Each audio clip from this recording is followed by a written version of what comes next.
February 22nd, 2015. Tribute to Natasha the Siberian Lynx. Her page is at bigcatrescue.org/Natasha. Natasha was rescued when she was only 4 months old from a fur farm in 1993. She would have been killed and made into a coat in 1994, but instead lived out the next 21 years at Big Cat Rescue.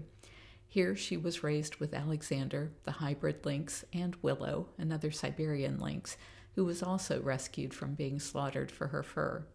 They quickly outgrew Alex, but Natasha and Willow were lifelong pals until Willow died in 2013. Losing her companion was hard for Natasha, but keepers did all they could to fill the void. She was visited often and given special attention via operant and enrichment sessions with her. As she aged, she spent most of her time napping in the sun. In 2014, when she began gagging on her food, we examined her and saw that there was a tumor growing in her throat.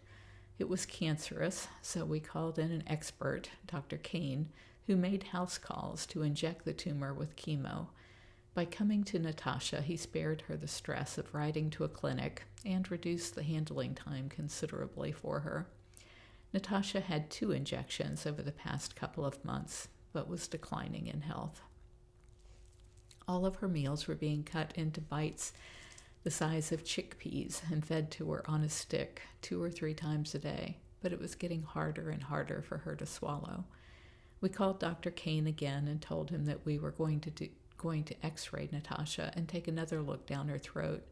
He would be there to give the injection again if there were any chance of improvement, but we all gathered solemnly because we were pretty sure that this was going to be the end for our dear Natasha.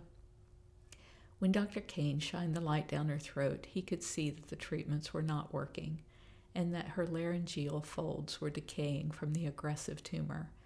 These folds are what keep you from choking when you swallow, and hers were paralyzed and rotting. There was no way to fix this, so we said our goodbyes to Natasha, and Dr. Justin and Dr. Wynn eased her over to the other side. Now she and Willow are together again, and I can just picture them gently comforting each other. If you could hear them, I believe they would be comforting you as well. They would be thanking you, not only for their rescue from the cruel fur industry, and not only for what you did to make their lives in captivity bearable, but also for all that you are doing to end the trade in wild cats. The fur farm rescue of 1993 was more than 21 years ago, and of the 56 bobcats and lynx who were rescued that year, only Raindance and Little Dove survive. Their lives, and the millions of animals you never met, will not have been in vain if we can end the fur trade. You can help by never passing up an opportunity to express your disgust to retailers who sell fur coats. Just ask to see the manager and tell them that you are offended by such products.